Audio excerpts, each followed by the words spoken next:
And welcome to week 9, the live show. And as you can see, for the first time on the live show, Mr. Bland from Rio. Statman Bland back with us. Portage amigos to the bon. This is not broadcast in Spanish, just FYI. Is it Portuguese, Blandy, or what? That's the end of it now. Is that Portuguese, the end of it? yeah, Portuguese. Your Wi-Fi looks like it's holding up all right. It should be all right here, this place. Yeah, this hotel where I'm at should be fine. So last week, I draped a hoodie over this area, and I got loads of feedback off like I would push the boat out really. So this week, not only have I got light up mushrooms, as you can see there. All right, yeah. Ready for this? This is like Blackpool. Do you think of that? Oh, come on. Wow. Huh? What do you think of that?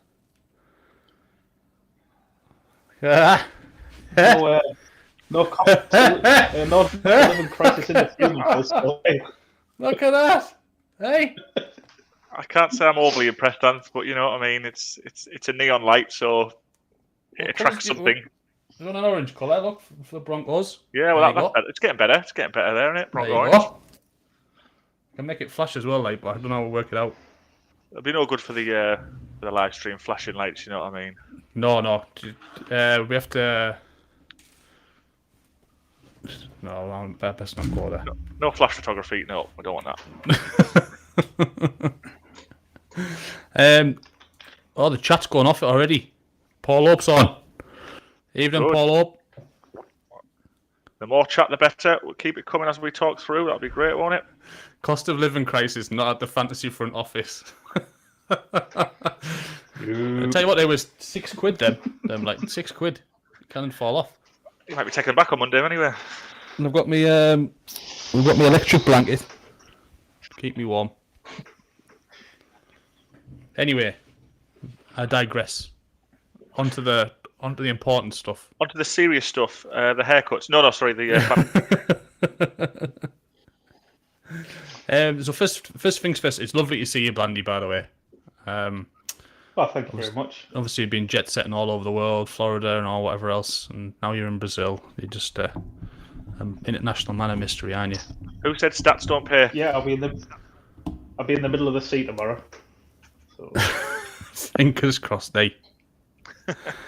Hey, so first off, and we'll just make this up as we go, but I've got buy and sell. So I don't know if you've got any players on your hit list. Let me, because this is the first time we've trifected. Oh, there we go. It doesn't look too bad, does it? Yeah. So, any buy and sell targets from e-reviews? Obviously, we've got we've had the Bateman news that Bateman's going to be out for the rest of the season. Yeah. Yep. The Ravens aren't really going to fill that role. Wasn't really a role anyway. He wasn't a full-time role. He wasn't a full-time player. But yeah, Duvernay will step in. I think we will see more of Isaiah Likely going forward. I think they'll run more two tight end sets. Well, they run plenty of two tight end sets anyway. But I think his snap share will start to increase after how we played against the Bucs last time out. Are the Ravens on a bye next week? So they've got this game, a bye. Yes. They've got, Gus Edwards a bit banged up. They've got a few, Andrews has played but then picked up an injury or played with an injury the last couple of weeks. So they've got a 1 week to get themselves right, get a win, and then, hopefully they can decide what they want to do on offense and have a bit more of a plan. And again, teams off a bye, we normally like the way they can scheme up. So yeah, it's one to kind of see how this goes and then see where they end up after the bye. But I think we like Likely, don't we? Yes, I think that Andrews doesn't play this week. Gus and the pair of them who you mentioned, Gus and Andrews, I don't think they play this week. I think they give them this week off, then the bye off to fully rest up, and like you said, they'll scheme up stuff during the bye week to for how they want to proceed going forward. And then you're into the business end of the season where you need to be hitting form into the playoffs. And I think, it could be a Kenny and Drake week for that reason, couldn't it, Blandy? This week, yes. This if week, Edward doesn't play this week, Kenyon Drake will be the starter, and Justice will spell it. First question of the night from Ray0134. Hiya, Ray. Should I try and trade Lamar for Josh Allen? Yeah, yes, well, Lamar you should, but Lamar's one we've discussed, haven't we? Chuck something else in. Lamar's got that high ceiling. He's had those huge 40-point weeks, but he's a bit inconsistent when he's not running in touchdowns and putting up 100 yards. Plus, he hasn't been as accurate with the pass, so his fantasy numbers haven't been consistent or great. And Josh Allen is a passing machine, isn't he? He's got loads of offensive weapons, and he's spraying it around. And I can't imagine having many points under 25. Allen, even on a down week. No, I think. Well, so I don't think he's had any under 30 bar against the Packers, where they basically tossed it off. The Bills. Yeah. So again, Ray, I think we're saying, if you can do that deal, then you're probably mugging someone off to get Josh Allen for Lamar. But if you have to chuck a sweetener in there, if you've got somebody who's got potentially some draft value, then chuck him in as a secondary option, then do the deal. Yeah. So we're saying on the back of the Bateman news, the Bateman's going to be out for the rest of the season. Isaiah likely is probably going to see more and more action. As he has, obviously, because Andrews has been... He's obviously capable, isn't he? Because he's been done right since Andrews has been flagging a little bit the last couple of weeks. Yeah, he stepped up against the Bucs. Basically, the passing game went through him and Demarcus Robinson, but we've got a long history of Demarcus Robinson not being consistent enough on a weekly basis. Likely had a good preseason, didn't he? Likely... Yeah, and he was good at Coastal Carolina as college as well. He's a receiving tight end. He's not one of these guys who's going to stay in and he's going to block. He is just a receiving tight end. So I think we said last week, if you can get him and put him on your bench, and I think it's even more so now. He's probably been picked up in a few more leagues, hasn't he? So if you can get hold of him, get him on our bench, or play him if you're in a bit of a tight end trouble, because we said tight ends are difficult at the moment. Other than the absolute studs, the rest of them are very up and down. Yeah, according to Sleeper, 36% rostered on Sleeper. Duvernay is 61% rostered because he's had a few more good weeks. I think people have cottoned onto him. But Duvernay should definitely be rostered. And then it's these bye weeks, or week 9, week 14 are the 2 killer bye weeks where you might be forced into playing them. I don't think he's someone you probably want to rely on a weekly basis, but should definitely be rostered. Yeah. Question from Paul Hope. So lads, Niners are on a bye week. As you can imagine, my fantasy teams, my 2,347 fantasy teams are struggling. Any defenses you would suggest to pick up? #Ask Anth. Defenses. I think I don't know what roster percentage. I think the Eagles are a defense you want, and they hadn't been rostered early in the season, but they probably are now. So I know what percentage they're on. 76. You're not going to get them probably. The Broncos, they're not bad on defense. They're keeping teams to a low points.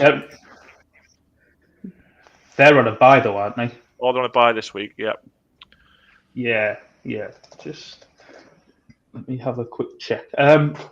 What is the roster percentage for the Seahawks? This Seahawks defense is sneaky good, by the way, lads. 22%. A lot of these rookies that they've drafted. A lot of these rookies that they've drafted are going to turn out to pretty decent, or that's how it appears anyway. They're getting pressure. They're getting so that leads to sacks, obviously. Pressure in the quarterback can lead to fumbles and also picks. And they're doing that on a consistent basis. And I think do they have a pick in every game, Anth? If you scroll up there, INTs. So by the 2 Oh, yeah, games. but They're on a good We've streak. got a pick in Yeah. every Last- single game. Yeah. So this is a sneaky good defense. And they're not. If you look at any defensive rankings, they're not rated very highly in a lot of them. And as you can see, they're not rostered in many leagues. So they're sneaky good this lot. Paul Up's saying he can't pick the Seahawks. Well, he's been told he has to. So What about the Chiefs? Because I think the Chiefs have a pretty favourable run coming up. well, they're playing the Titans this week, aren't they? So they're going to get an absolute dose of Derrick Henry and Hilliard. Well, not other Baz. Well, who's quarterbacking? It's probably going to be Tannehill. Or is he back? But Henry's been a DMP the last 2 days with a foot injury. I was he's assuming, got a dicky foot. I was assuming that it was going to be Tannehill was still going to be out. No, I think he practiced yesterday and then was a DMP today. Just a rest because his ankle was sore. But yeah, I think it's more of a rest. I think he probably could have played last week against the Texans if they needed to. But I think they took the long-term view. We'll give you a week off because we can beat the Texans with Derrick Henry. We'll get you as right as we can for this game. Okay. But again, the Chiefs are another team that get plenty of pressure, and if it is Malik Willis, then obviously it's wheels up, isn't it? But even if it's Tannehill, he's not going to be as mobile as he usually is. Yeah, he doesn't have a lot of weapons to throw to at the moment either, does he? It's probably one of the worst receiving cores there is. So yeah, so I think Seahawks 1 and Chiefs 2 we're saying for likely pickups this week for defense. I like that Seahawks. Yeah. Seahawks are available in this our fantasy draft as well. Only for about the next 2 minutes. Does that? Ask a few questions if you want to get the Seahawks. Distract Anthony, you might get there first. I think Paul Up's going for the Chiefs. Yeah, Paul, he just said in the comments, I'm going for the Chiefs. Yeah. Any more buys or sells? You trying to get rid of anyone? I would say the people that I've noted down for a sell are the Colts. Anyone from the Colts offense. So even the likes of Taylor. If you've drafted Taylor first, second, third pick overall, it's going to hurt, isn't it? You've got to let go of your draft capital and try and get in a real world that you want to make the playoffs. And the offense isn't performing. Now they've gone to the rookie QB. Blandy, you might back this up or not. They've gone from running about 70 players a game to into the 50 players a game. So he's not getting as many opportunities to even run the ball. The O-line is not really doing much for him. He's got an injury, and again, there's some mixed reports on his injury, whether he can shake it off or he's going to actually be plagued by it most of this season. So, everything for me is pointing to say, yes, he's a first-round pick, and he might not get a lot for him, but you'll get something. Someone will take the bait. Yeah. See,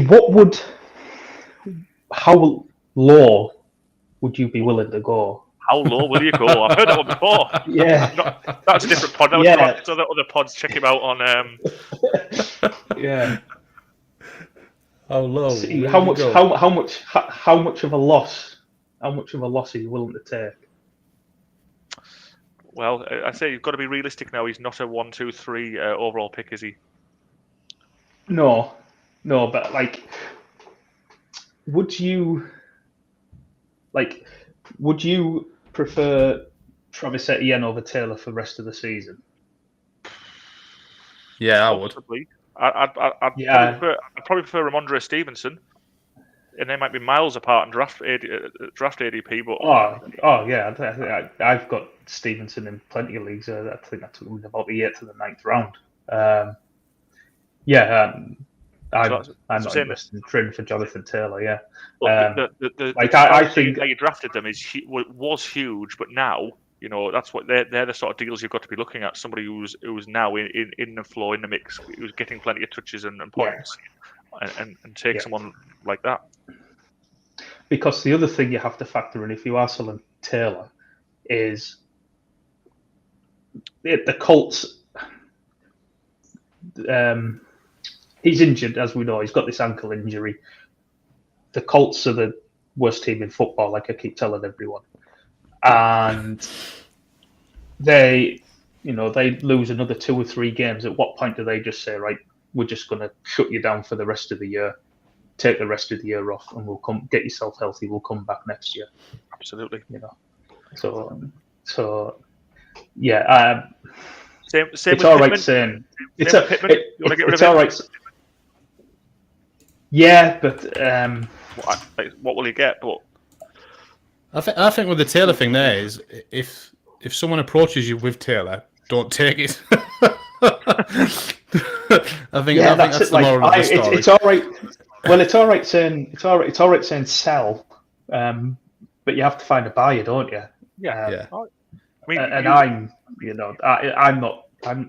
not going looking for trouble, so to speak. No, but he's still got enough of a potential upside that you'll get something for him. There's no point in saying. Oh, you'll definitely get something for him. It's just what you're willing to accept. Yeah, you can't try and sell a third string wide receiver or running back from a shit team because you'll get nothing for him. You're saying this is a first, second, third overall draft pick of the season. You'll get something for him, and it depends on what your team needs, where you are in the league, what you want to do. But if you're trying to have a push for the title, then you've maybe got to make that move. As Paul Up says there, you can always target the most vulnerable in your league. Somebody doesn't know. The village idiot. You can believe it or not, people don't watch this pod and they don't listen. So some people, them the sort of people you want to target. Yeah. Can you see the chat, Blandy? Yeah, I can see it. Yeah. Can you see it, Baz? Yeah. So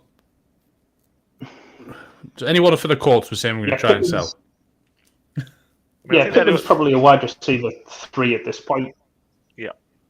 We've already sold him. We had Pittman. We've already sold him. We did. We moved him on, and then I think he put up that 26 point game after we moved it on, and Anth sent me an emoji with heading hands. But we're not saying either of these are bad players. The situation I find himself at the moment isn't gonna get you plenty of points because you've got a rookie QB, you've got a team who's not performing, they're running less plays, they're not even. I think Pittman had one of the stats of sort of the least explosive players from a wide receiver 1 because they're not throwing the ball down the field. So nothing's pointing to these guys getting points. They weren't throwing the ball down the field with Matt Ryan. Matt Ryan had the lowest average depth of throw in the league of any starter. He was the only starter in the league that was averaging an average depth of throw of under 6 yards. He was at 5.85 yards or something. That's why Paris Campbell went off for a couple of games because he was literally throwing it 2 yards in front of the line of scrimmage. Ellinger, okay, like you said, they're going to run less plays, but at least he is willing to try. Yeah, he'll try. Yeah. He'll try. He can't. I think the difference I've seen as well that they don't go no huddle anymore. They have to have a huddle every time. So again, that just means less time to run plays. Yeah. So Pittman, I don't know whether I would sell Pittman. I think I would just reevaluate my expectations of him. Okay. Do you get any more points for doing that, Blandy, or not? No, you just when it comes up in your projected points and it says 16 points, you think, well, I'll be happy if he gets 10. Half it. Yeah. yeah. No, what did he get last week against Washington? Like, he still put up 13. He's still going to be the number 1 target, isn't he? Yeah. I think. And he's just got to and put him down here. Like there was a couple of players where Pittman actually let Ellinger down. Where Ellinger, he stepped up in the pocket, he made a good throw, he put it on Pittman's hands, 15, 20 yards down the field, and Pittman dropped them. So there was potential there for Pittman to have a bigger day. So yeah, I think it's just a case of if someone's going to approach you, or you can get basically the value that you drafted him at, then I would do it for sure. But I don't think you are and I will be quite happy to keep hold of him and just reevaluate my expectations of him. And just a real quick note as well. We did a quick short this week, didn't we, on Dion Jackson? If Taylor does go down and now Naeem Hines is gone, Dion Jackson might be one to step in and do a bit of the lead run. Less competition. He probably won't get as many dump offs off Ellinger as he did off Ryan, but he's relatively capable of filling in if Taylor's gone, and they'll make him a nice pickup for a low end RB, won't he? Oh, for sure. And I think what did you spell his name? Especially Dion Jackson. No, it's spelled with an E. Not Dion Dublin, Dion Jackson. Oh, Dion Jackson. Got him. Yeah. I think this week Taylor's not going to play, and Jackson is probably going to get the majority of the work because Zach Moss has just come over from the Bills in that Hines trade. Obviously, it's very quick to get him integrated. They called up a practice squad player who hasn't played for 2 years. So I think Jackson's going to get the bulk of the work, and they'll just occasionally get spelled. Bronco Barry worth against Barry must have New England. Bronco Barry must have picked him up there before he did that shot. Did I might have done, yeah. I learned that trick off you, Anth. Keep your secrets to yourself. Any more bads ourselves before we move on to the absolute banger of Thursday night football? I think there's just a couple of ones I just wanted to quickly pick on the lot of trade action we've had this week. Nothing's really standing out as an absolute mega go and get. But I think when I was looking through who might benefit, who might not, Jeff Wilson going to the Dolphins again. He's going to be used to playing, coach from San Francisco. I think they play a lot of run behind the tight end in gold, which again he's used to from San Francisco. So he might be somebody who comes in best case is a timeshare with Mostert. But Mostert can be injury prone. I think he's at the point where he's played the most games and snaps he's played for a while. So I don't know who's come to Blandy's door there. I'm not sure what he's ordered. You best turn it off in case Sue's I'm back again. No, back again. I could still hear what Barry was saying. Tell her to come back in an hour, Blandy. He can plug in and play, can't he? But he's not going to be an RB1. He's going to end up in a timeshare. But what I was saying is Mostert's not the most reliable for injuries, and he will fit straight into this scheme. So he's one to keep an eye on, really. If you've got him, don't necessarily let him go at this point. I wouldn't be totally shocked if Wilson was actually the lead back in a week or two here. Really? And they used, and the roles kind of flipped because what we saw at the start of the year, they used Chase Edmonds in the lead role, and they used Mostert in a change of pace role. But Edmonds was so bad as a rusher this year that they quickly binned him off, and they just put Mostert in and says, you go with the job, run with the job. I think they've brought Wilson in to play the Edmonds role originally, and Mostert to go back to the role that he had originally. For what Barry says, we know Mostert's history about not being able to hold up to a heavy workload. So I think I don't think it's going to happen straight away, but I won't be shocked in a couple of weeks if we saw Mostert, if we saw Wilson with 60% of the snaps and Mostert with 40% of the snaps. It's definitely going to be a timeshare. Going to be a timeshare.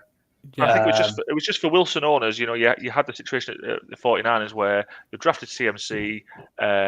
Mitchell was coming back. He was going to be absolutely redundant as a fantasy player if he stayed at the 49ers. Now he's got a little bit more of an upside. Yeah, there could be a just to continue the theme of Baz's tips. I've just checked the redraft league, and Baz has got him in the redraft league as well. So keep them tips coming, Baz.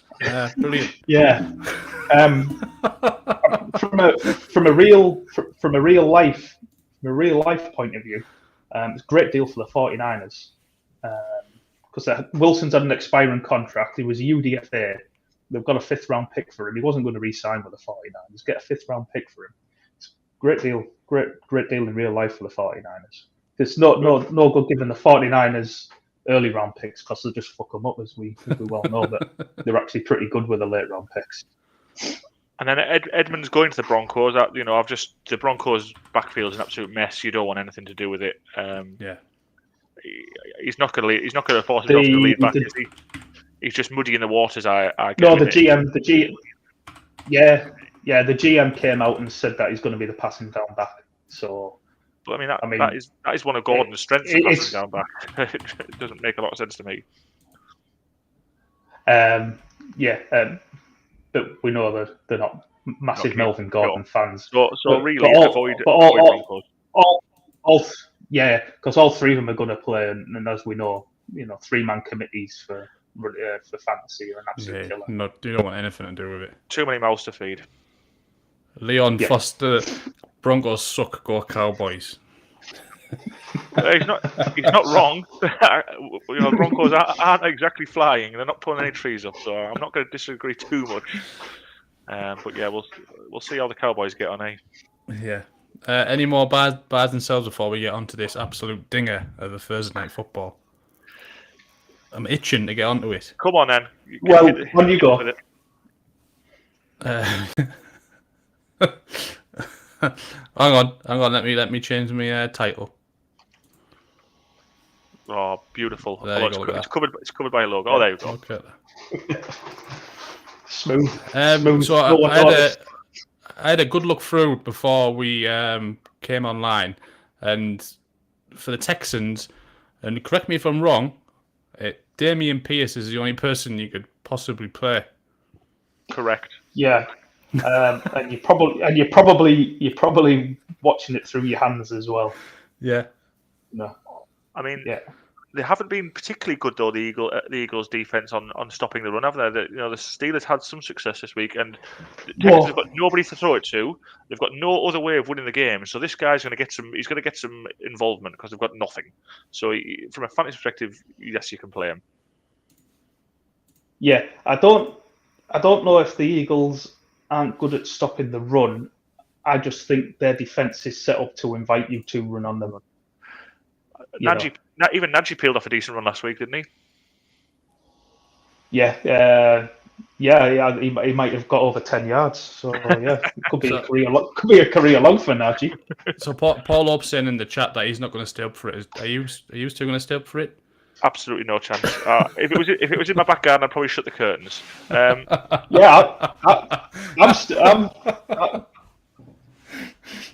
staying up for it. It's only 6 o'clock here, so I'm staying up for it. Oh, you might put you to sleep. We're getting early night. The Eagles can beat them any way they want, really, can't they? Miles Sanders could feast if they want to use the run. Yeah. AJ Brown's been torching everybody. Never mind, the likes of the Texans.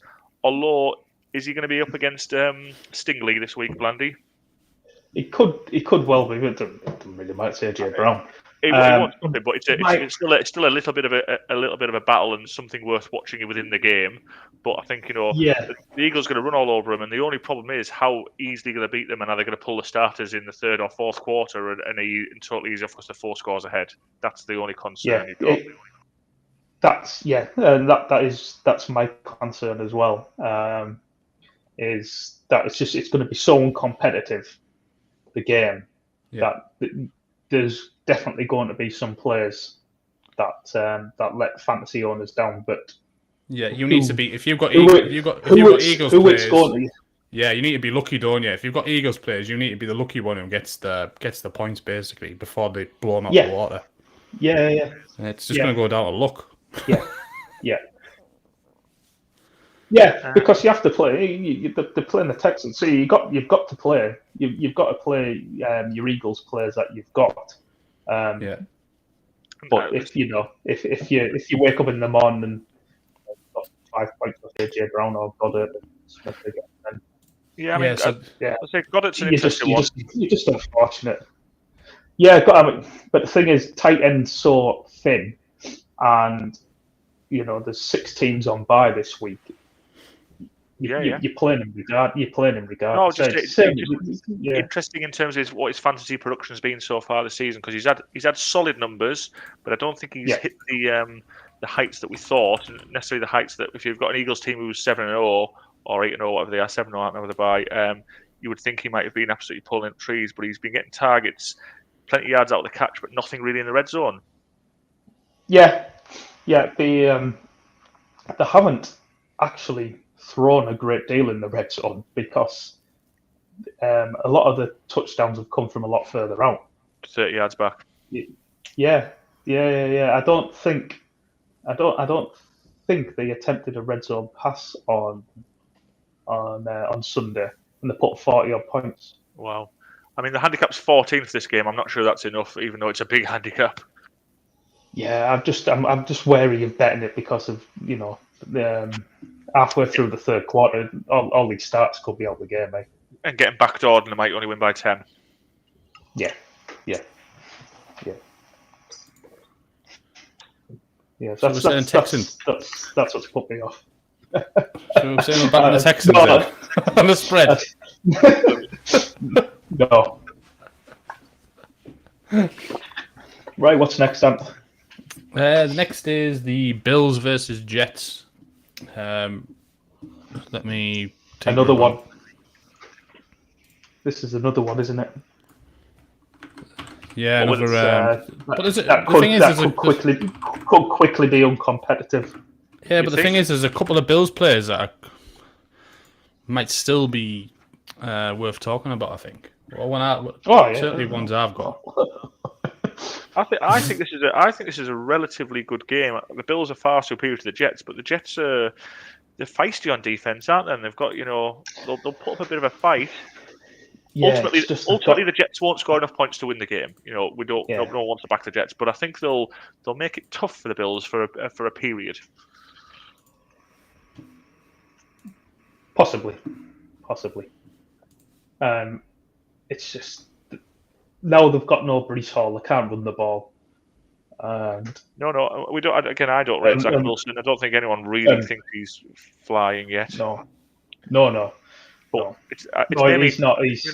He's quite possibly the worst quarterback in the league. But I think he's shown no progression from year one to year two. He had a particularly bad pick, didn't he, last week? He had 3 picks in the game, but one he just got chucked it down the field and it oversailed someone dead by 5 yards straight into the breadbasket of the defense. So I think the reason I'm saying the Jets have got not a chance, but to make it competitive for a long time is based on the Jets defense. And the corners are both good. Sauce Gardner, see how he steps up against any of the Bills receivers and Josh Allen. Yeah, I think they get a fair amount of pressure. The pressure rate's quite good. Again, you're playing against a Bills D-line who are good also, but I think there's enough in the game for the Jets to not get blown out in a couple of quarters. Yeah, so in terms of like Michael Carter, you start Michael Carter, aren't you? If you're struggling for a running back, it's not an ideal matchup, is it? But I think people are starting struggling at the minute. I think. Well, one that we spoke about before, if Taylor's out, I would play Jackson over Carter. Would you? Like the problem was last week. It was a 3-man committee with the Jets. You had Carter, you had James Robinson, who's going to work into a bigger role. And you also had Ty Johnson, who's popped back up again now. Ty Johnson's still kicking about. Yeah, he played. Brought him back in a bit, haven't they? Yeah, he played last week, and he just he's always a decent player, Ty Johnson. Yeah, there you go. Good day. Yeah. Yes. Good mention of Ty Johnson. Lovely little segue into the Barnett conversation. Look at that lovely crop of hair. One thing I always do is remember me hair. He's always been up there as a top man, isn't he? So you'd play Deion Jackson over Carter, Blandy? If Taylor was out, I would. Yeah. Again, look at the rushing stats from last week. It was Carter just ahead of Robinson and Ty Johnson So, yeah, he's not a lock, Carter, I don't think, even though you think he might be the running back one. Yeah. They're probably going to be behind in the game. They're probably not going to be able to run it too effectively. So he's going to have to fall in the end zone to make double digits, isn't he? Yeah. So when I was making this, yeah. These wide receivers for the Jets are just head scratcher. Is it because of Zach's performances? I guess that like the likes of Elijah Moore. I was like, what? Yeah. So Elijah Moore is in the doghouse, so you can forget about Elijah Moore. What's happened there? Until you actually see, he requested a trade, didn't he? Right. And they did give him one because they don't want to lose him because he's a talent. They don't want to give him away. But they don't want to throw the ball away. Like they said, they asked him in the press asked him in the locker room last week after the game. They says, "Oh, how's your chemistry with Zach Wilson?" He said, "Don't know. They don't throw me the ball." Yeah. So it's not going to help your cause, is it? That'll gone down well. No. With someone like Salah, I can't imagine him taking that particularly well. But Tyler Conklin came back in, didn't he? So he had a good start to the season under Flacco. Dropped off totally, and then possibly because Corey Davis is out, Elijah Moore's in a doghouse. You've only got Garrett Wilson as a proper, so they've had to throw in the ball a little bit more, and his numbers weren't bad last week. No, those 2 games where his snaps dropped, CJ Uzomah came back and got fit, and they kind of split the role. Mm-hmm. But then since then, when his snaps have gone back up, Uzomah's snaps, they've just Conklin's a much better athlete, better receiver than Uzomah, so they've kind of got away from Uzomah again and gone back to Conklin. Looking at his roster percentage there, Anth, 25%. He's one. If you're in that tight end hell, he's one to pick up. Even though it's not a favourable matchup, he's one to pick up possibly. No, but the Bills are not good against tight ends, and that's with Poyer and Milano playing, and Poyer is week to week, and Milano is probably not going to play this weekend. So you're going to get backup cover linebackers, cover safeties on him. So if you were desperate for a tight end this week, I wouldn't actually put you off Tyler Conklin. No, right. He's probably a decent player. So in summary for the Jets, the starting sits for the Jets would be possibly Carter. If you're in a pinch, possibly Carter. But there's obviously concerns with might be a committee there sort of developing, and then Tyler Conklin's a possibility as well. You're going to play Garrett Wilson as well because he's number 1 at the moment, isn't he? Yeah. The last 4 weeks, the Bills are 5th against tight ends in fantasy points given up. Okay. And I don't believe they've played anyone too challenging, have they? Yeah, I don't believe they have. So yeah, and especially with those talk with Milano and Poyer out, it's a pretty decent matchup. Yeah. Just slightly off the Jets and Bills, we've got a question in the chat from Antonio. Hi Antonio. Taylor and Swift for CMC and Myers. I'm not sure who'd be taking that. I mean, like I say, we've said get off Taylor. Swift obviously is good and a good point scorer when he's fit.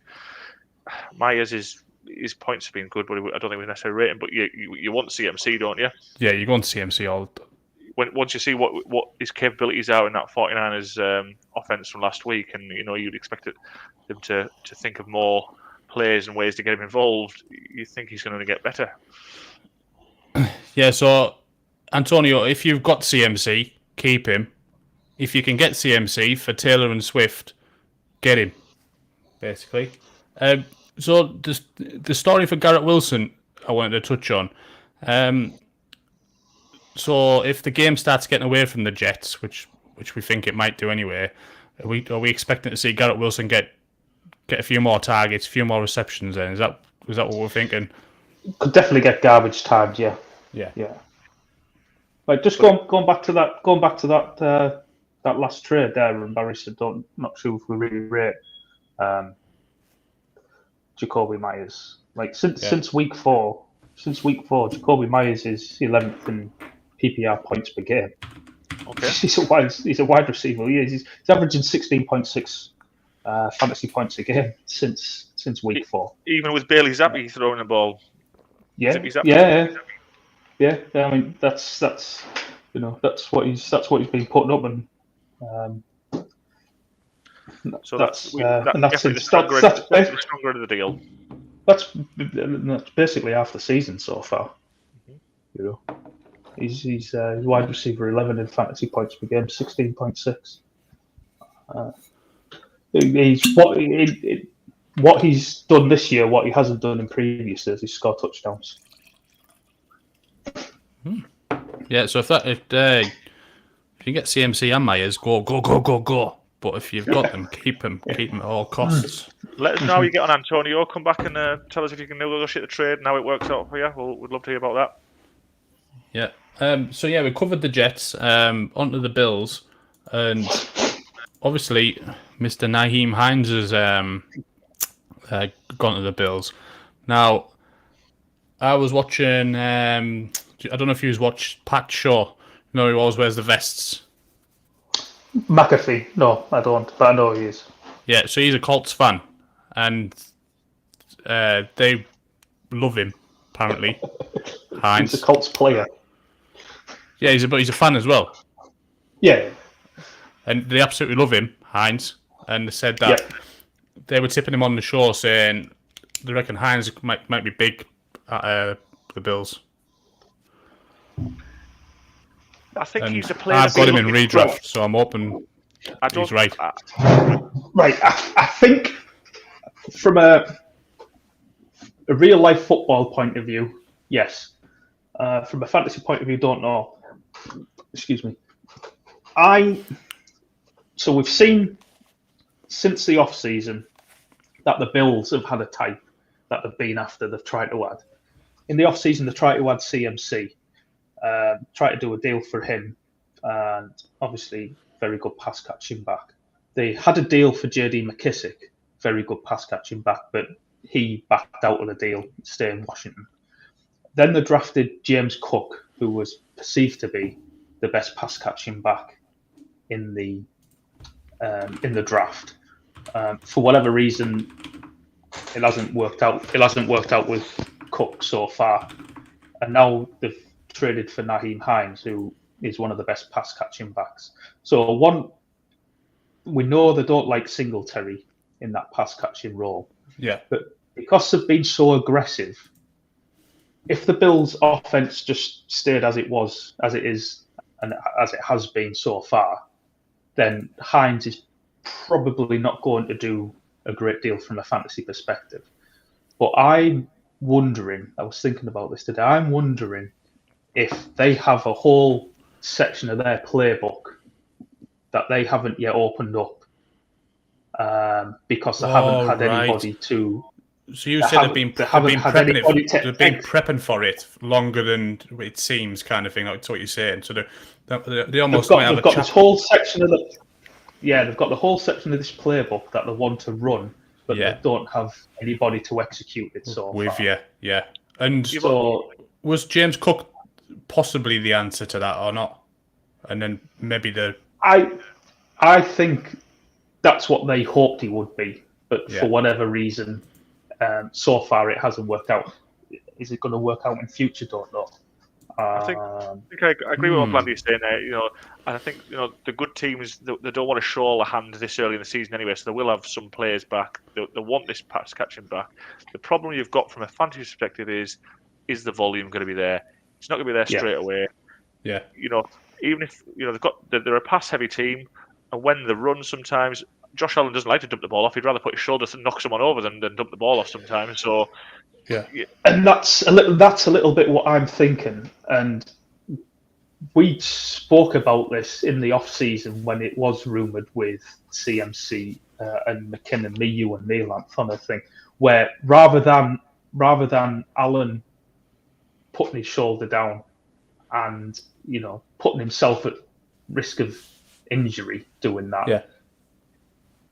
Can they negate that by having a capable pass catching back who he can dump the ball off to? It's funny. Because it's funny what you Alan's mention done that. really well this year, and how he's developed from previous years is, especially in his first couple of years in the league, he would not take what the defense gave him. He would not check down at all.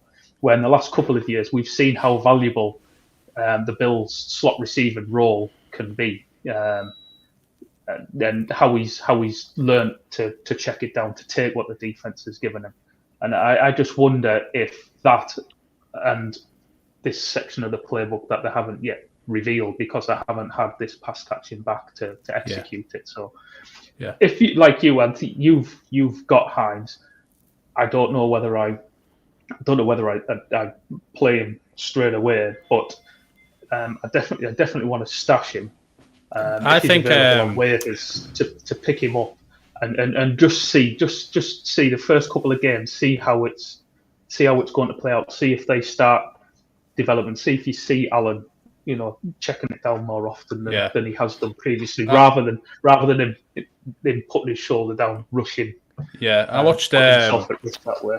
I watched a bit of Mic'd Up on YouTube today about from week 8, and he had Josh Allen mic'd up, and some of the hits he was taking, and you think, and he loves it. To be fair, he absolutely loves getting hit. He initiates the contact, eh? Yeah, he loves it. After he wants. Yeah, he wants even after contact, he's like, I love that. He's going to the cornerbacks. Yeah, I love that. Or the linebackers, I love that. Yeah, and you know what I mean? The problem. That's the problem. I don't think you can develop all the players you want. I don't think his natural instinct to curb it is going to be there. He's gonna just give me the ball, and what did he do? Stiff arm someone who was going out to play the other week, a few weeks ago, against the Steelers, and just shot them on the floor. Lad, sorry to interrupt. So from the Bills and Jets, we've got a couple more questions in the chat. Zed Money, start Pierce or Olave? I presume that's Alex Pierce, is it? If it is Alex Pierce, I would start Olave over him, though. Yeah, I agree. And Olave's been good, hasn't he? He's been good and get some good targets. And he's been better with Jameis, but Damian Pierce. He hasn't been. I think the answer is the same. Pierce. I think the answer is the same, even with Damian Pierce. I think I would prefer Olave. Yes, I think I would personally as well. That Ravens secondary, you can throw on them. It depends. We mentioned before, Money, that Damian Pierce is the only Texan he can play today. But whether he should be played over Olave is. Yeah, I think I would probably play Olave over Pierce. I mean, if that's a choice for your last spot, you might have quite a good team there, because I think some people will have worse picks this week on the harsh bye. Yeah. Do you want to take this next question? Go on, Anth, off Yab Sira. So start Palmer, Devontae, or Rondale. Personally, the thing is, we mentioned for the Eagles before, Devontae. If the Eagles run away with it, then these starters could start getting benched and seeing less targets. Will Devontae still be affected by that as much as the AJ Brown, Blandy? Don't know, but Josh Palmer is playing the Atlanta Falcons. Yeah. And the Falcons lead the league in fantasy points given up to wide receivers. Keenan Allen's not going to play. Mike Williams isn't going to play. Josh Palmer should see double-digit targets this week. Yeah. So I think I would play Palmer there. I agree. I'm just a little worried about the game being uncompetitive for Devonta Smith, and if he, like last week, if he's not the one scoring the touchdowns, then it's going to be pretty disappointing. Yeah, we're bigger fans of Rondale. still- We've always been banging on about him for weeks, haven't we? Yeah. We still pick Palmer over Rondale. That's mentioned there, though, isn't he? Sorry, Barry, go on. I think Rondale's the lowest ranked out of the three that Jabsir has put forward. You can make a case for Devonta. We're saying there's a bit of a luck element of who they're going to go to, but they're still going to have to get 300-400 yards, aren't they, and go down the field, several times the Eagles. So you'll still get a piece of that, Smith, at a given point. So I think, Palmer, Smith, Rondale's probably the 1, 2, 3. That's how I would rank them as well. Yeah, I would concur. And again, come back, Yabsira, let us know how you get on and who you go for and how it pans out. Yeah. Just one thing on Hines before we go. I know we've ratted on about him for a bit.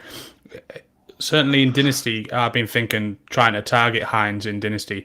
If he's 76% rostered, so he's probably not available on waivers. But I almost just feel like I want to stash him and just see what happens. Do you know what I mean? I've got this little feeling about him, like it's a little fuzzy feeling about him. The thing is that he's not going to take over the Singletary role, though. He's not going to be a full-time back. And the Singletary role is not that valuable on a week-to-week basis. So, anyway, we've batted on about. He's not. So if he's on waivers or you have him, I'm picking him up and stashing him and see how it plays out. But he's not someone I'm actively going after. You can tell you own him, man, and you can tell you like him, and you can tell you don't want to give him up. And I think everybody's going to be the same because the upside. Who do you want to throw the ball to you? Josh Allen. Which offense do you want to be on the Bills? So the upside he's got better, but it's just keep an eye on it. Ask the same question next week. Come back in the chat, will you, Anth? Yeah. Another question in the chat. XM Tucci 7279. Should I trade away Damian Pierce, Palmer, A-Rob to receive Olave, Myers, Henderson? I'm 3 of 5 PPR redraft. My running backs are Mixon, Kamara, Pierce. My wide receivers are Pittman, Dotson, Palmer, DeMarcus Robinson, and A-Rob. Bloody hell. So should I trade away Damian Pierce, Palmer, and A-Rob to receive Olave, Myers, and Henderson? I mean, I'll let Blandy have 5 minutes, 30 seconds to digest it, and I think I'll just kind of say that we seem to get a lot of questions on these 3-on-3 trades and big. Huge. We're not in many leagues. If you listen to over the weeks, we're not in many leagues where we see these trades going through. But obviously, some teams and some people like to do them, and it's always it's a lot of a lottery to give away 3 for 3, and just really looking at that in just a quick face value. A-Rob, I don't really want too much to do with. Palmer might have a good week, but I'm not sure about the long term. Olave and Myers look the best 2 players in the whole 6, but I'll let Blandy pick the bones out of it. Yeah, I would concur because you've got Mixon and Kamara, who are going to keep you stable at the running back position by week. Start every week, find someone to fill in. Yeah, like we just spoke about Myers, how underrated he is. I'd probably do that because your current wide receivers, Pittman, Dotson, DeMarcus Robinson, A-Rob, lesser talent than what you want to be trading in for. So I would do it personally. Yeah. But see if you can just upgrade on Henderson. Don't be getting greedy now, Blandy, will you? Don't be getting greedy. If you've got the 55-45 in the deal, you might lose the fish on the end of the hook. Like the Rams running backs are unusable. Like I've got Henderson. I'm having to start Henderson this week. I'm having to start Henderson this week in a couple of leagues, and I wouldn't be surprised if I got a duck egg. Yeah, he's very hard to trust. Tough to trust. I think I've heard that phrase before, haven't I? Tough to trust. Yeah. The Ram. And on that the deal, so bad. You can scratch A-Rob and Henderson off the deal, really, and say it's Pearson, Palmer for Olave and Myers, and I think you'd probably do that. So yeah. So let's help XM Tucci out here. So can we con the other recipient of the trade to think that he's getting a better deal by saying, "No, I don't want Henderson, I want someone else"? What sort of player would you be picking instead of Henderson? Like a Trojan horse. Yeah, have a look. Come back to us. Come back to us. No, what would your tip be, Blandy? What instead of Henderson? I don't know because I don't know what other running backs are available. I don't know what other running backs are available on the guy's roster. Yeah, of course, yeah. If XM Tucci gets Henderson, we're saying he's not going to play him because he's got Kamara and he's got Mixon. He's going to lock them two in every week. So he doesn't really, and he's not really much of a value. But Tucci, do us a favour. Go to the other guy's roster and tell us what else he's got on his roster. Come back to us, and then we'll come back at the end. Yeah, we'll come back at the end for that. Yeah. Finish off on the Bills and Jets. Isaiah McKenzie, he's starting to get a bit dodgy for me, McKenzie. I don't know what you think, Blandy or Baz.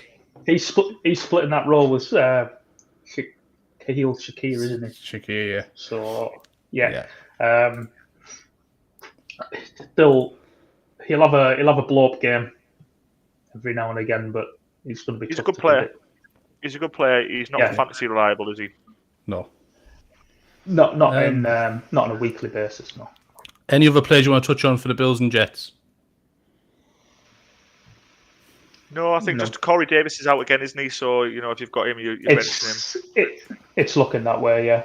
It's looking that way. You're benching him, or you're just outright dropping him. Yeah, it depends how deep your bench is and what else is available. But I'll probably look to bench him. And Gabe Davis again is a player, isn't he? I know his numbers have not been great of late, but I think he got plenty of targets last week. He's still not massively far behind Diggs in a heavy throw offense. So you still want to probably start Davis every week, I would say. And just accept that he's going to have some highs and some lows. He's going to have a couple of 2 touchdown weeks and then maybe not a touchdown for 3 weeks. So next one, Packers Lions. If hang on. If Waller's fit, Barry, are we going to do that deal? Probably not, no. But I'll keep you hanging on. Just to let people know, in a different league, Blandy's offered me Waller. He's offered me Waller for Gabe Davis, and I know he likes Gabe Davis, and I do like Waller. But I'm going to keep all of Davis probably. Andy Hodge in the comments. Hi guys, don't know anything about NFL, but thought I'd come and watch. Looking good, lads. Thanks, Andy. It's not all about NFL, mate. It's about whiskey, haircuts, light up mushrooms. Not our haircuts, but other haircuts.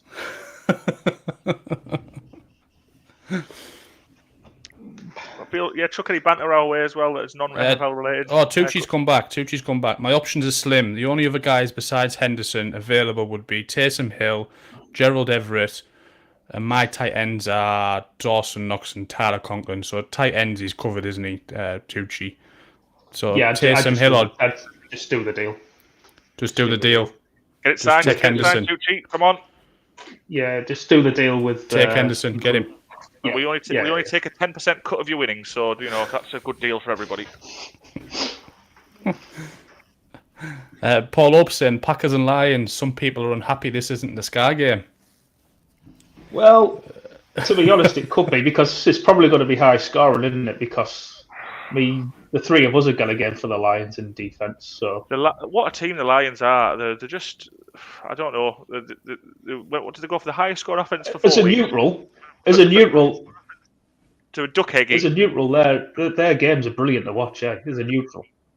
Yeah. They were a poor team who were on the rise. But what have they lost? How many games have they lost straight now? 5 games on the belt. I know they've had injuries, but they just don't seem to be able to win a game after starting the season thinking these might win a few games, and you can't really work out what's going on. Yeah, they can't defend. Great for fantasy. Oh, it's brilliant. And the game's a dead entertainer for a neutral. Like the pair of us, as we took the Dolphins on the handicap last week, and at no point, even when the Dolphins were down 2 scores, at no point did I ever think I was losing that bet. You never thought you were dead, did you? You always thought they're definitely in the hunt. Yeah, there was at no point did I think I was losing that bet. But I think again, the Lions realistically trading away Hawkinson. Yeah, I'm not sure that's going to help them. They need the best players playing. So St. Brown not playing and Swift not playing, not being fit, they've got no chance without them. They need everybody who's fit and flying, the Goff, and then they can give some teams a game. But I still fancy the Packers this week. I think. Even in Detroit, but yeah, it might be a topsy-turvy back and forth game. Yeah, so let's whiz through the Lions players then. Then we'll touch on have a bit more time on the Packers because the Packers are a funny one, aren't they? So Hawkinson's obviously gone. Are we giving any of the tight ends at the Lions any? No, not for me. No.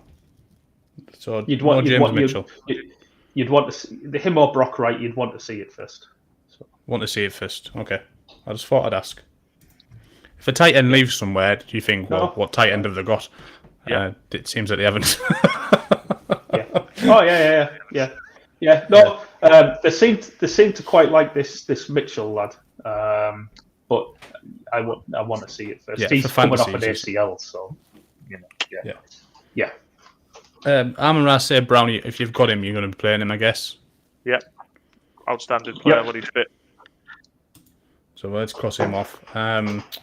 Swifty's a bit of a question mark still, I guess. What's the latest on his injury? Well, it was back at practice today, so it looks like he's going to play, and he's going to be in his limited role again. This is developing into a bit of a Zeke Elliott, Tony Pollard kind of split. Williams is the Zeke Elliott and Swift is the explosive Pollard. And I think that's probably how the Lions are going to proceed going forward with him. I think fitness is the thing with Swift, isn't he? He was out for a while. They were saying he's back after the bye, and he never played the game after the bye. So he had a long time off with whatever injury he had, and then he hasn't come back to full fitness. I think there's something niggling in the background with Swift. Yeah, this goes back to conversations, articles that were brought up in the pre-season about Swift from last year, where the Deuce Staley, who's the running backs coach, came out in the media and says Swift has to learn to play hurt. Because you're hurt, it doesn't mean you're injured. Mm-hmm. So I think Swift has a pain tolerance issue. They always say that in the commentaries on the games, don't you? That you get past week 10, everybody's injured in the NFL. Everyone's carrying something.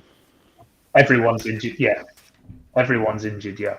And the Lions are going to protect him as much as they can by giving Williams those hard yards.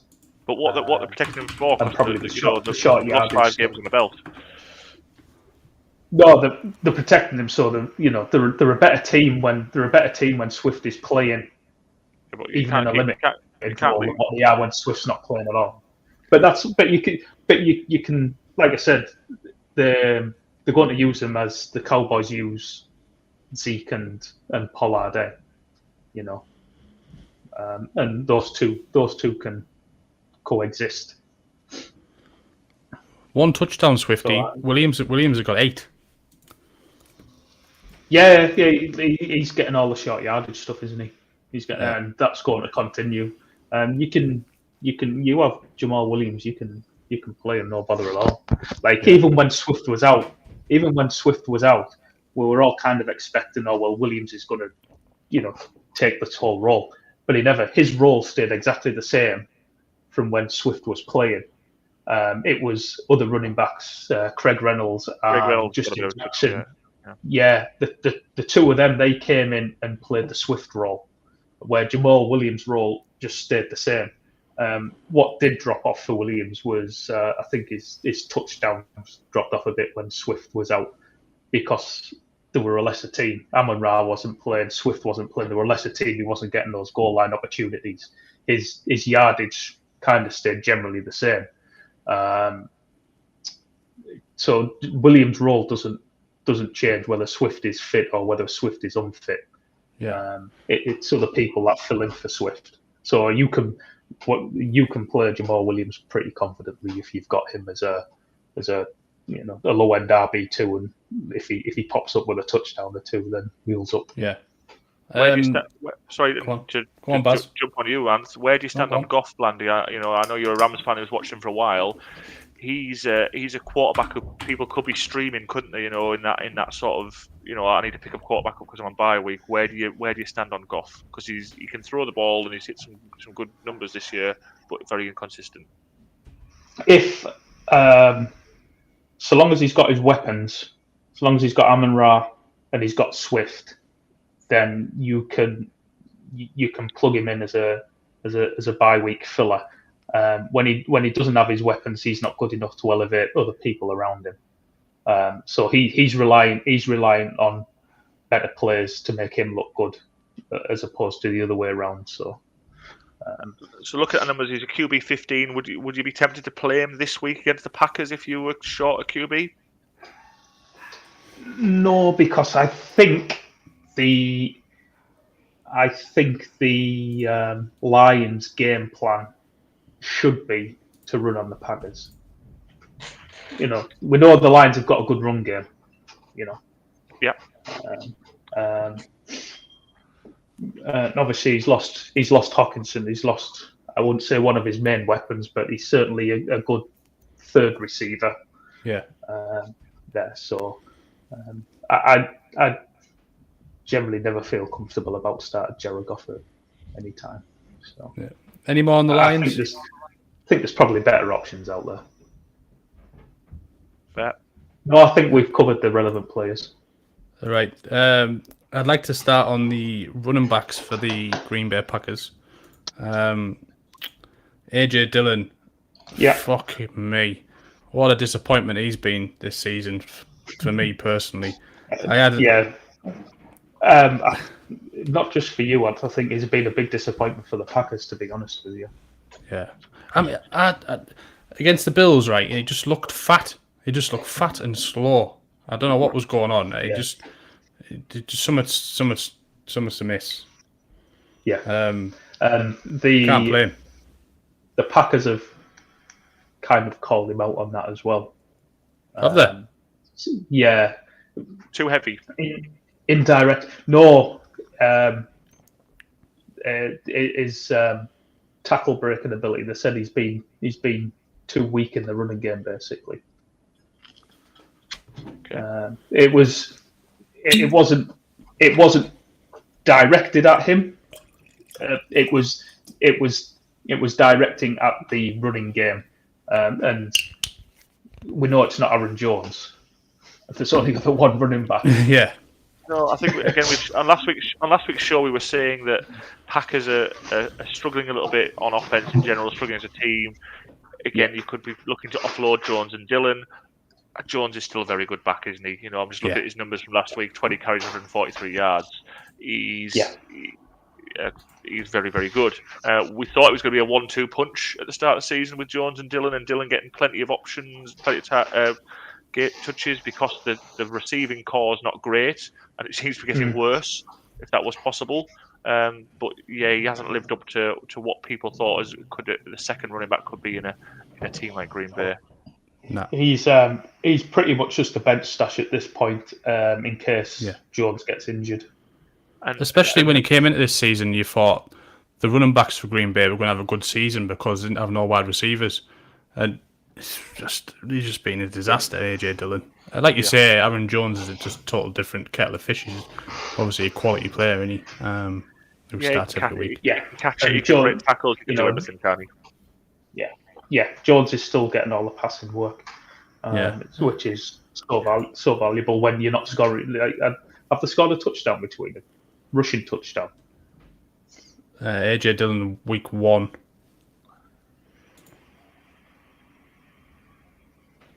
One week in 2. week 2. I mean, that's not good enough for the caliber of players that them two are in the team that Green Bay should be. With an elite quarterback and who can stretch the field and get, you're not playing against stacked boxes, etc. etc. It shouldn't be. They should have much more. Yeah, AJ Dillon's a different player than he was last season.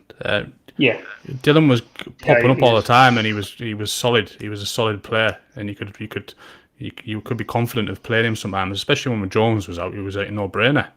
And then this year, watching him last week, he just seemed a bit bigger, or like, I don't know, something's off. Anyway, lost up that burst of stride. I'm crossing him off. I've had enough of him. Yeah, I've had enough of him. All right. Let's talk about the wide receivers. Somebody explain to me the wide receivers at Green Bay. Come on, who is Samori Toure? And is he worth Colo's brother? Colo, Yaya, and Samori, was it that growing up? Yeah. Unfortunately, He actually looked all right last weekend.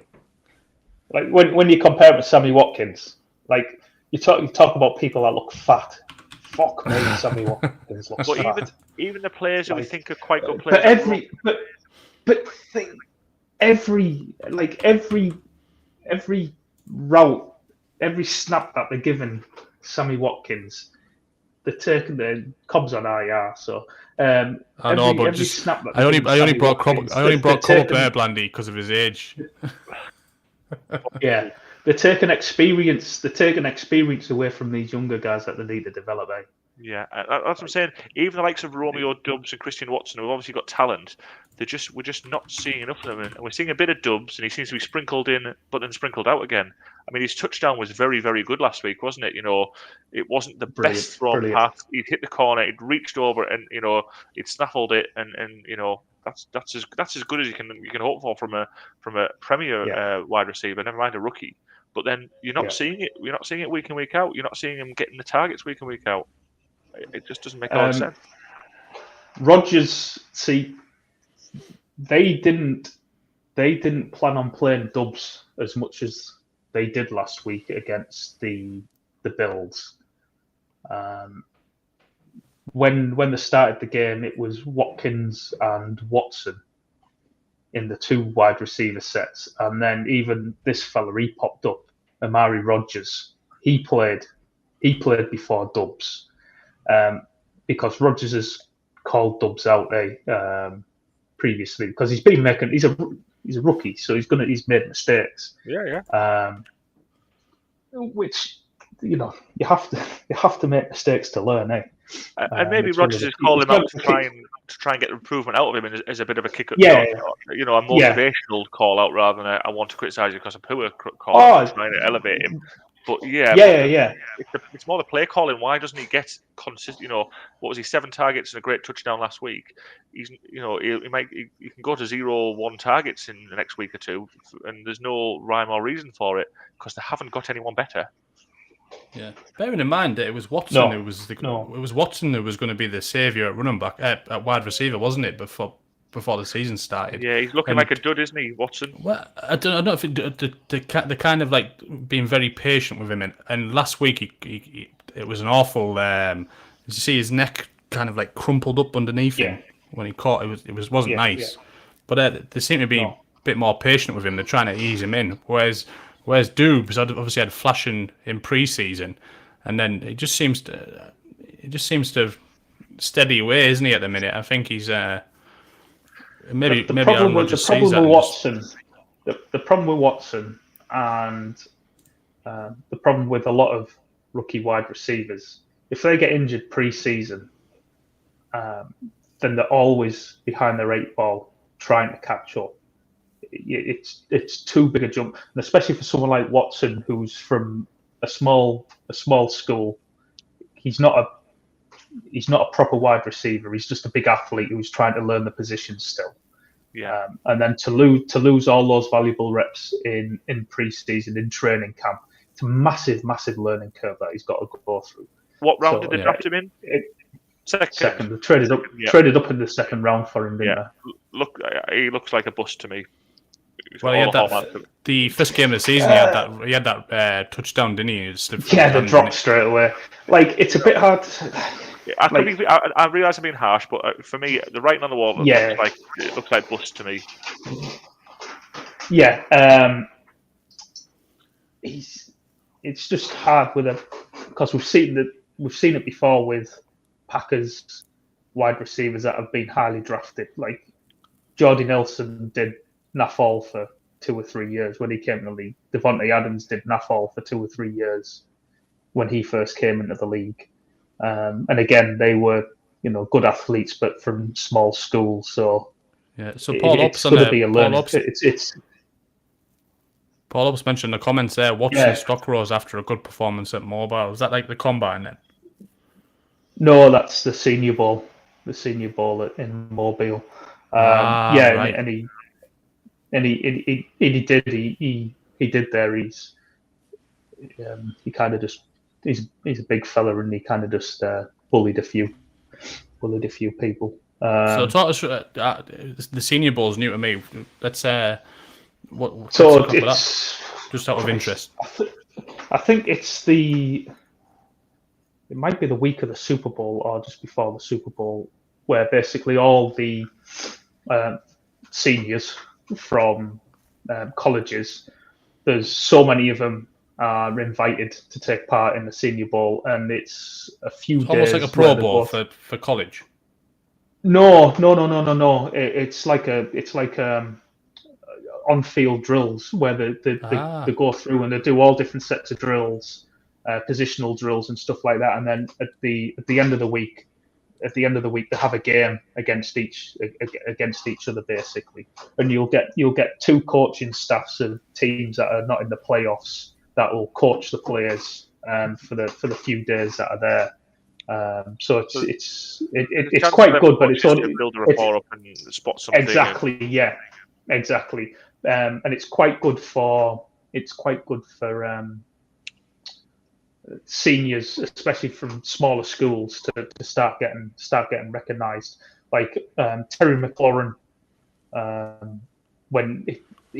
although he was at Ohio State, he didn't really have a very good college profile, and it was only when he went to the Senior Bowl that he started to pop up on a lot of people's radars. Kareem Hunt was another one. He was from Toledo, and he wasn't particularly high on anybody's draft board until the Senior Bowl. He won the MVP of the Senior Bowl. So Right. Paul Ope in the comments is actually incorrect. It's where the Stafford deal to the Rams was brokered. That was actually in Mexico when Stafford and McVay were there together on the piss. There you go, Paul Ope. It was I can't remember. Cabo. It's called Cabo. It's a popular US holiday destination.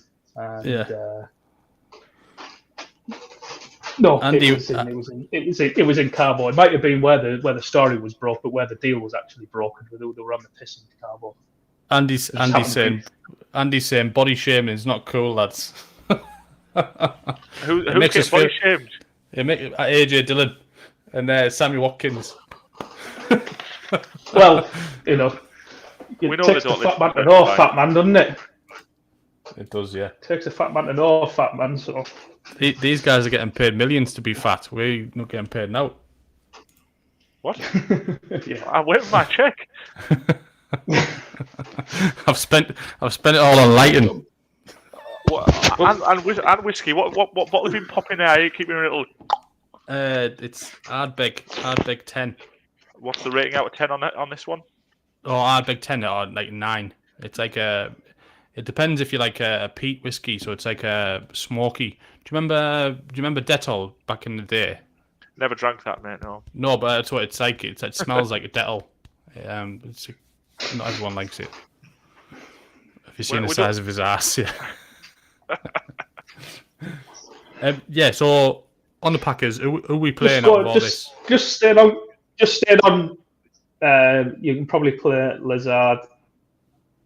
I'd be wary of Dubs, just how they treated him last week prior to him having a good game that he kind of got in through an injury. I'd be just curious with Watson if he clear. I think he practiced today, so there's a good chance he's going to clear the concussion protocol. I'm just curious whether he goes straight back in and plays in front of Dubs this weekend, just to see how that's going to work out. Because they'll probably still. There's opportunity for still play. Yeah. Against the Lions secondary that's poor, so it is a little bit of a take your pick and take your chances. Yeah. Yeah, but you can. Lazard should be back, so you can throw him into your lineup. It's some wide receiver roster, that, isn't it, Chris? I bet Rodgers wished he had just retired her. Okay, now, pals. And that's without Watkins and Cobb. Watkins, Jesus. So what out of interest, what happened with the Claypool transfer then? What did the Packers just not pay up? No, I think the story I heard, and Blandy can correct me if I'm wrong, that both the Bears and the Packers offered the same pick, but they thought the Bears pick would be worth more because the Bears are a worse team, so they went with the Bears. Pretty much. The Bears are a worse team. Well, they'll get less wins, won't they? Possibly. Yeah. It's going to be a top 48 pick, isn't it? Yeah. Anth, who are you picking to win this game? Packers, Lions. Packers. 3.5 on the handicap. I think they'll cover that. Yeah. Yeah, I think they will. Just because the Lions is too. The Lions always find a way to lose. Correct. Yeah, Packers win, cover. Not so sure. Could be a backdoor topsy-turvy type game where the Lions might be 2 scores down but get it back to close late on, and the Packers do like to slow it down when they get in front. Don't know. It might be the other way around. The other way around. The Lions. Yeah. I mean, they come out absolutely flying last week, eh? And they go up early, don't they? They do tend to go quite early in games and not see it through. So. Yeah. But I wouldn't envisage if the Packers got 10 points ahead in the third, fourth quarter that they would try and shut up shop. The Lions start slinging it and come back into it. So it should be a good game for the neutral. Yeah. Next game before we're on an hour and 20 minutes now. Well, we can stay all night. I'd be fucking going through this bottle of whiskey. I'd be wrecked. Anyway. Dial a drink. Yeah, dial a drink, yeah. Seahawks Cardinals next game. Yeah, another interesting game. Probably a high scorer, you would think. Probably some fantasy points to be had here. So let's pick through the bones, eh? Yeah. Cardinals. Just from a betting point of view, I think this is the best bet of the week. I think. In terms of Seahawks. Seahawks +2, yeah. At worst, this should be a pick 'em. You could probably make a case for the Seahawks should be favoured. Like I say, I think this Seahawks defense is underrated, and the Cardinals defense is absolutely garbage. Not rancid. Might be worse. No, here's the question. They are really, really bad. Here's a question brought up to the people in the chat as well. Who's the better quarterback from a fantasy perspective for this game? Geno Smith or Kyler Murray? Who's going to get the most points?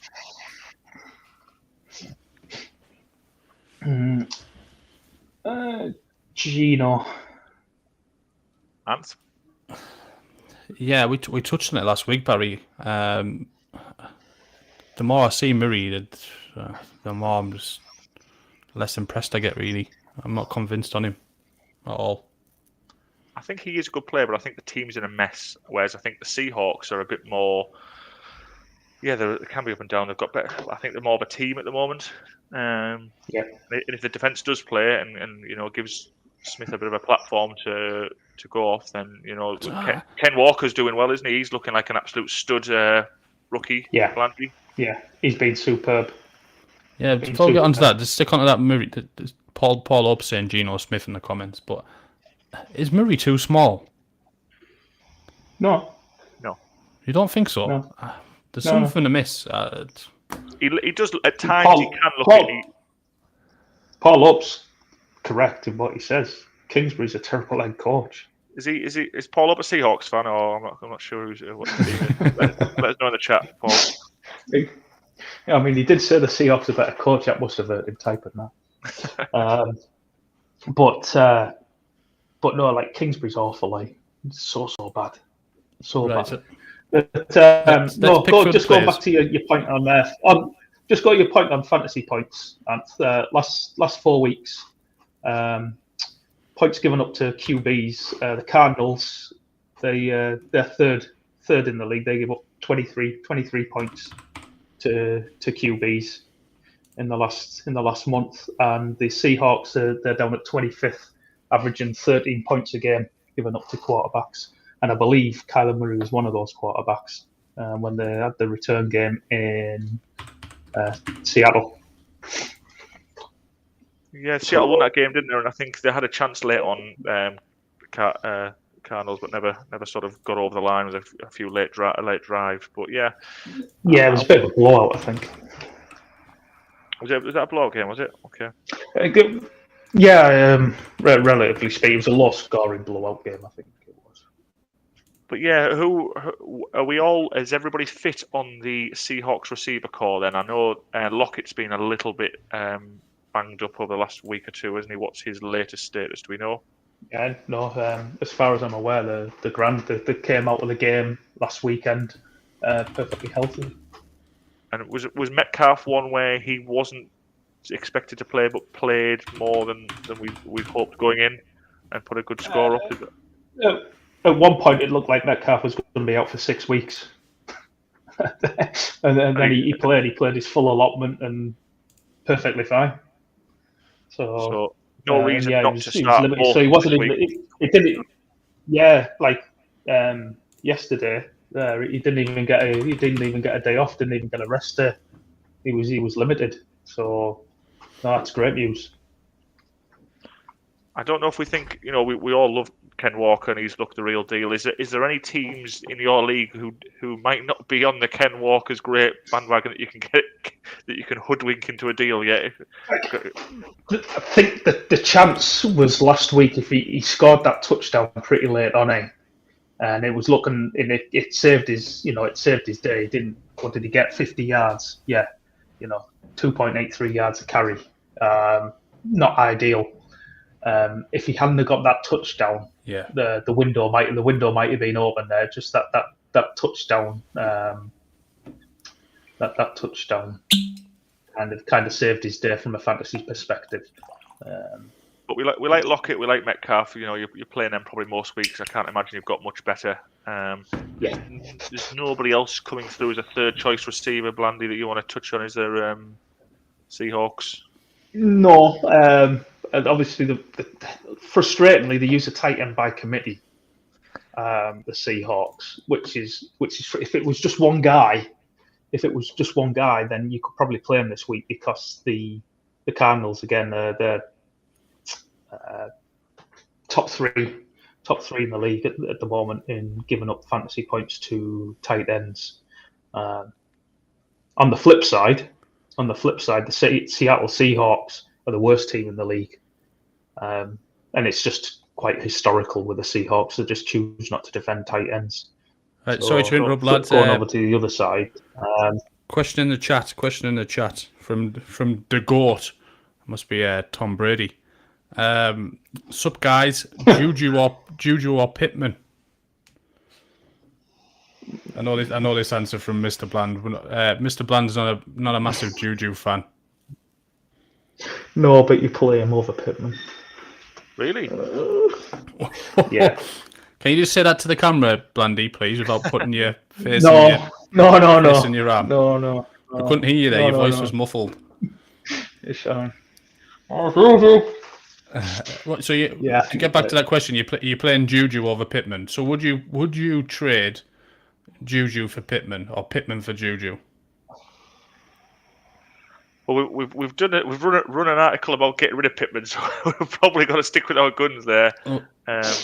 But Juju's again. The Chiefs are one of these where the second and third choice receivers sort of have really up and down periods, don't they? Yeah. Well, it's Kelsey and then someone else on a weekly basis, isn't it? It's Hardman's the flavor of the week. Juju's had a sprinkle in. I don't know if I really want it long term. If I'm going deep into fancy playoffs, I don't know if I want either of these two long term. I maybe want Pittman a bit more because he is the wide receiver one. Kadarius Toney is your answer, Barry. That's who you want. He's not my answer, mate. No, I've cut him in a lot of leagues. Blue Crew. I traded away Pollard and Boyd for Deebo Samuels. Did I win this trade? Paul Up says yes. We will be cutting that clip. I would say for now, you're possibly not, because Pollard's had a good spell and Boyd's benefiting from boosting up of the pecking order. However, and Chase is out. Yeah, that's what I'm saying. Chase is out, so Boyd's up the rankings. However, Deebo's got 14, 15, 16, 17 with them weeks. That's when I would imagine Deebo will come in and he'll be the main guy. Yes, he's got CMC there taking some players off him, but Deebo's still a very, very good player, isn't he? Yeah, he is. Yeah, he's got a dicky hamstring. Blue Crew. My advice personally would be, it's in the past now. Live in the present. Just move forward. Don't worry about it. It's done. That's my advice. And whatever happens, don't eat yourself up on it. Everyone makes mistakes. Great life advice from Anth. He also does a pod on healing the mind. Mental health. Philosophy. And if anything else fails, just get on the whiskey. There you go. That's even better advice. Yeah.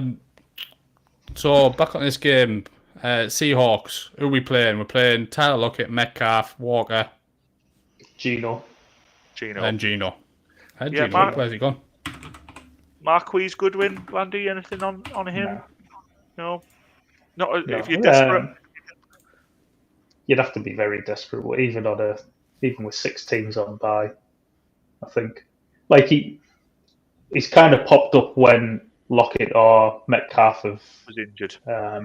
Yeah. Okay. So it's not something you can predict pre-game.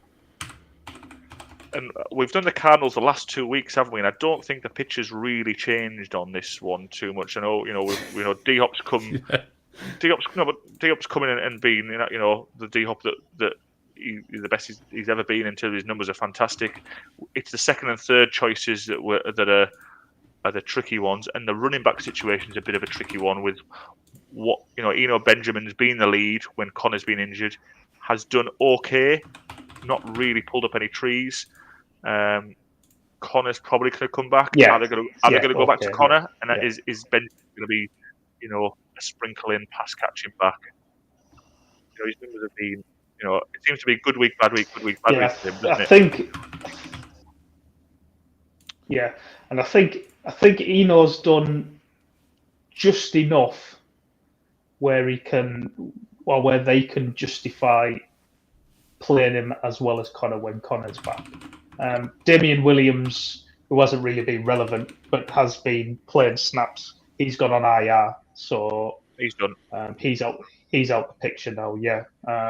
Keontae Ingram will probably be active, but I wouldn't expect he would play if Connor was back.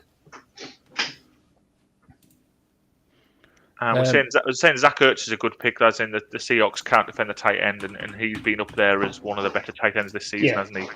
Yeah, Behind the elite ones, he's in that next core as being very consistent, very steady. He's the tight end 3 in overall scoring on the year, but that's been because there's been no D-Hop. You see, DeAndre Hopkins comes back and now he's back down to 4 and 5 targets a game, which historically has been his average when DeAndre Hopkins has played. So what he's produced the last couple of weeks is what you should expect going forward. It's just a case of whether he falls in the end zone or not. So, but there's a good chance that he might fall in the end.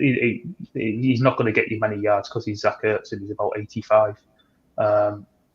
But there's a good chance that he can fall in the end zone this week. At some point. So like a floor they're of like going to start getting Trey Go on. Go on. No, just because you're in Brazil, I think our voice is coming through you a bit slower than. Yeah. It's got a long way to travel. Yeah. At some point, they're going to get Trey McBride more involved. McBride has started playing a lot more snaps. He was a second-round pick, so they need to see what they've got there. Yeah. And Barry, he won the Heisman, the motherfucking Mackey Award winner last year. Was Trey McBride. Just shame you weren't on the quiz question last week, Blandy. Anth it was. He still does have the question. I think he was 6 whiskeys deep at the point. Like, definitely. Before the podcast, he goes, I've got a quiz question. I said, it's not for me, is it? He goes, no, for the viewers. I was like, all right, Kushti. And there was only me viewers, and him. I'd ask you. Yeah. But they're going to start integrating McBride a bit more. So going forward, McBride is going to start eating into a little bit of Zach Ertz's work. But for this game, I think you have Zach Ertz. You can play pretty confidently. He'll get you 10 points, 8 to 10 points. It's just a case whether he falls in the end zone or not. And then in terms of the rest of the wide receivers for the Cardinals, can we just touch on Rondale Moore? Because Rondale's one player that you've been banging on about for most of the season, Blandy, to be fair. And we've tried to interpret and communicate your thoughts on him. So you might as well say what your thoughts are on him whilst you're here, I guess. Well, he's a full-time player, which is always handy. The down week that he had against the Saints was when AJ Green didn't play. Robbie Anderson played about 12 snaps or something. So he ended up playing lined up out wide, which he's 5'7", so it's not ideal. He came back last week. AJ Green played more. Didn't do anything because it's AJ Green. Robbie Anderson has a few snaps. They said Kingsbury come out today actually and. He died a year ago, didn't he, AJ Green? I don't know, he's still got a jersey. He didn't do anything because he's AJ Green. That's I can't believe the Packers were going to trade. Someone must have been on the wind up there. Right? They were trying to get the average age down, I think, so they went for AJ Green. But Robbie Kingsbury's come out today and said that Robbie Anderson will pretty much be up to speed this week. You can see that. So he'll take over the AJ Green role playing outside. And Rondale's going to go into the slot full time, which is ideal. That's where he is. Yeah. Best suited to. So will that be close to 100% of snaps then, Blandy? Do you think?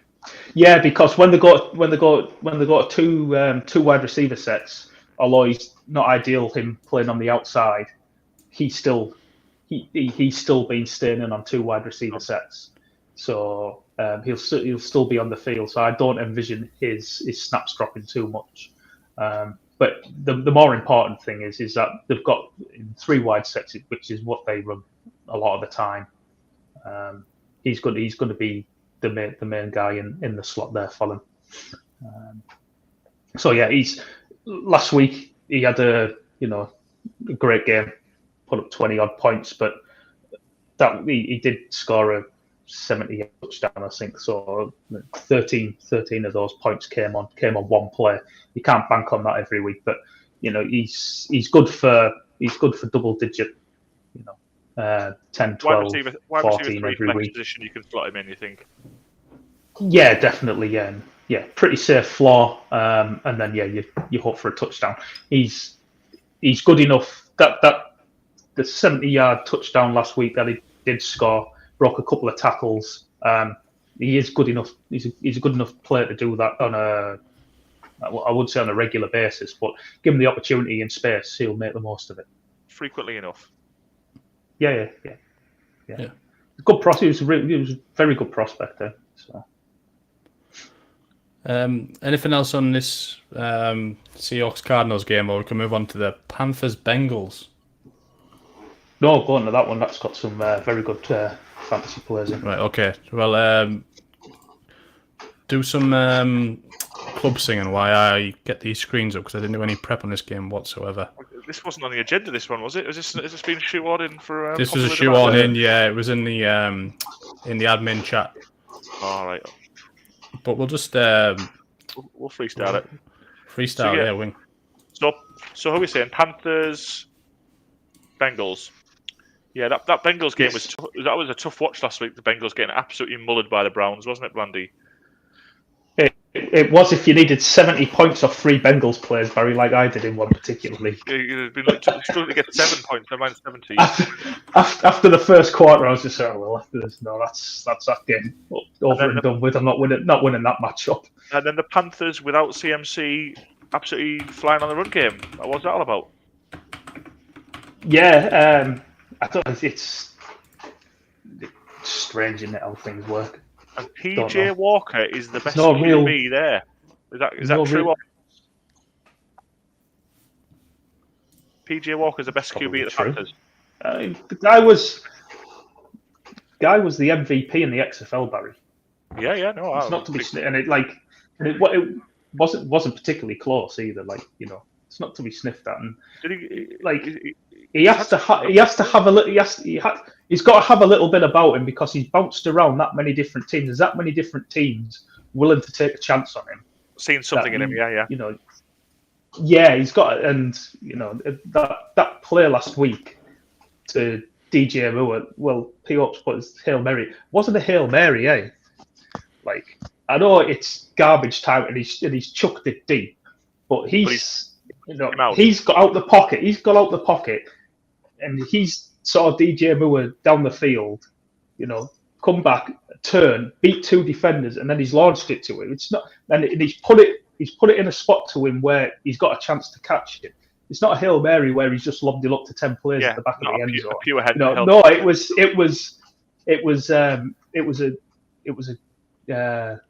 was a proper play.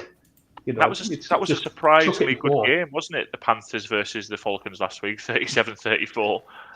Great game. The Falcons are normally a team who want to make the game slow, boring, pound the run, very few plays, and then they're in a 37-34 against the Panthers. No CMC or PJ Walker QB, and you couldn't have called that one.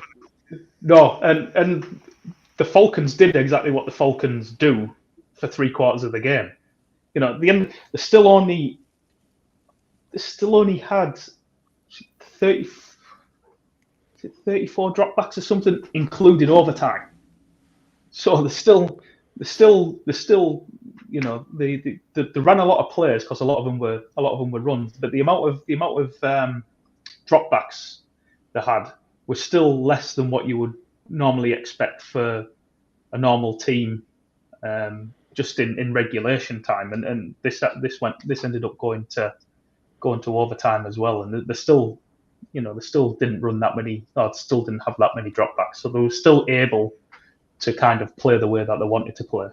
It just so happened that there was a lot. I think there was a couple of pick sixes or fumbles returned for touchdowns that kept the scoreboard ticking over. So I think on to this game now. Anth's got his tech working and his header up. It's the return of DJ Moore, isn't it? Is that where we're starting? He's back. I hope so. I've got him everywhere. He was non-existent under previous QBs, wasn't he, Baker? So yeah, whether he's got a rapport with Walker, or just the fact that Walker can throw the ball somewhat with some accuracy, he's getting the targets. 152 yards and a touchdown last week.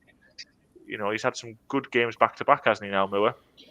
Yeah, I think he's got something like a 35-36% target share since CMC and Robbie Anderson. CMC got traded, Robbie Anderson walked out of the team. But you would expect him to have a high target share because who else have they got? They haven't got a great depth, have they?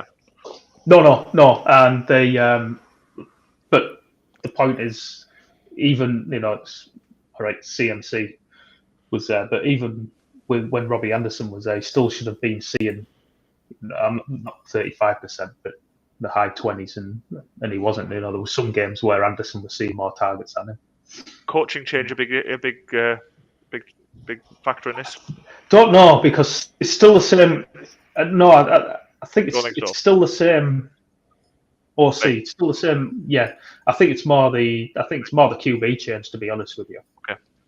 And so long as Moore's producing and they're competitive, I don't see them going back to the other QBs. No reason to, is there?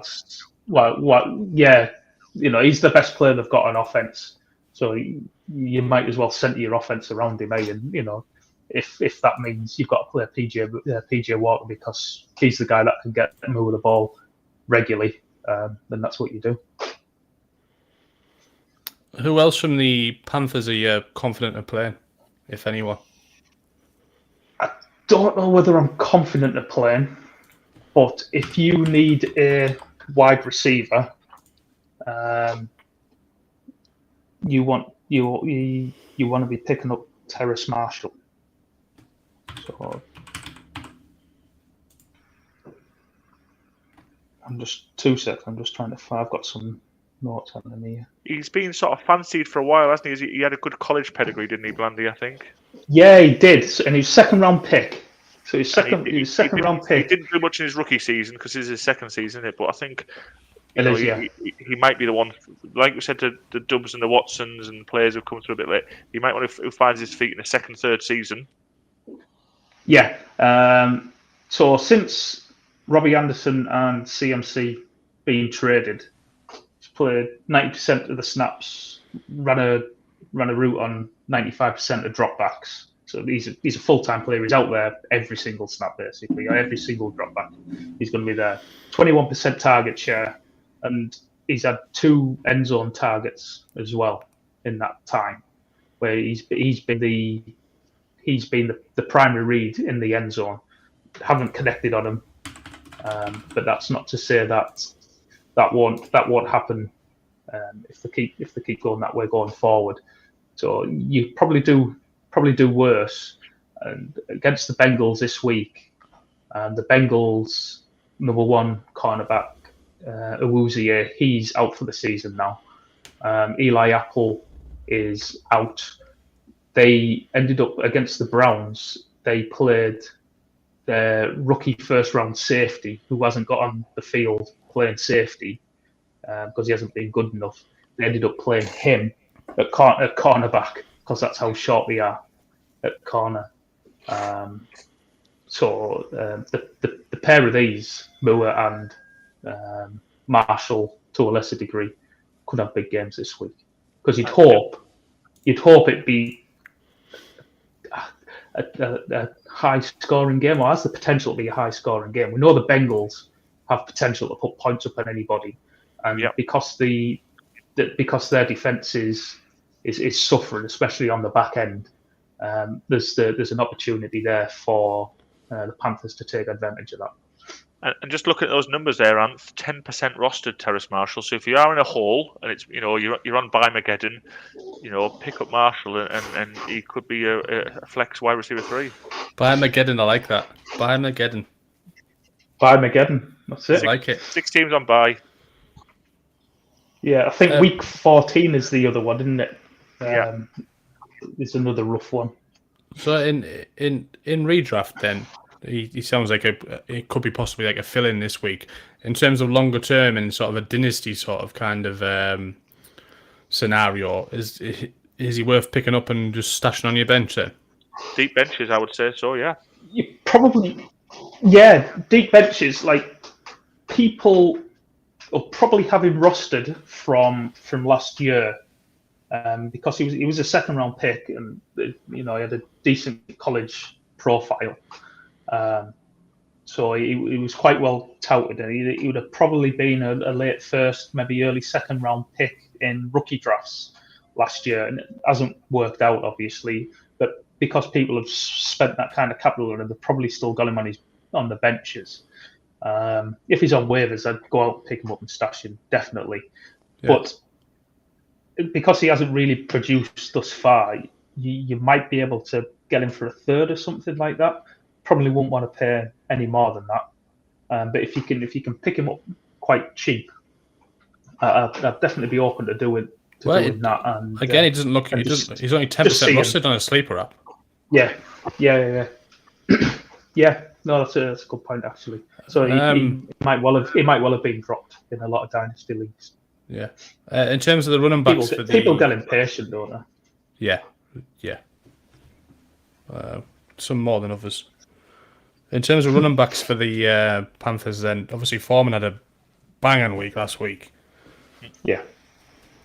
Is it sustainable, and do you think it's going to be the same for the rest of the season? 3 touchdowns.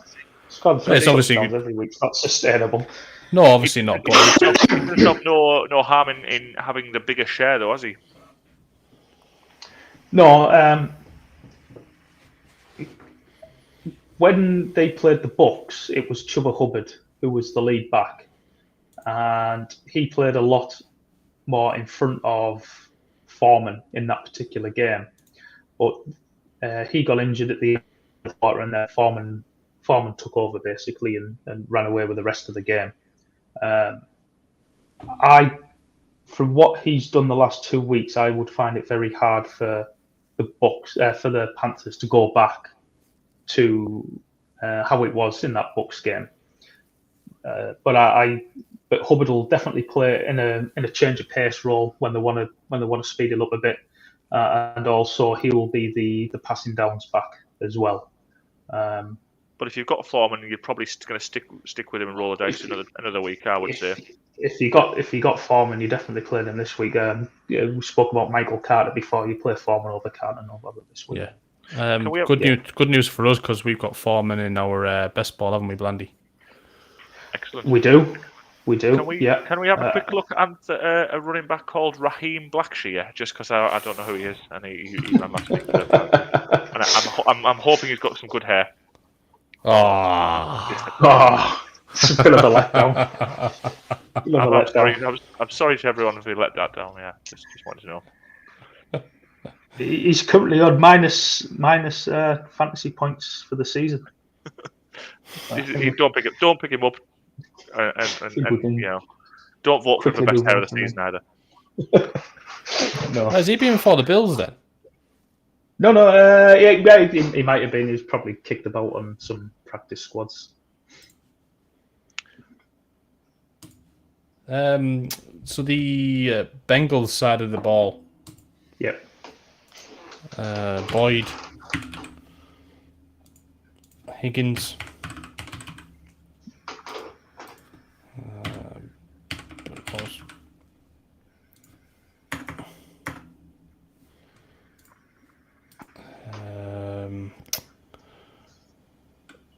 what's he called again? The running back. Help us out, lads. P-Ryan. Cheers for that, lads. Fuck me. Joe Mixon. Not some Hashy P-Ryan. I think I'd rather have P-Ryan. I'm going to say that we having our little bit of a chat. The little chat we'd had sort of offline was that Mixon's just disintegrating as a talent, isn't he? His numbers are poor. He's getting loads of volume.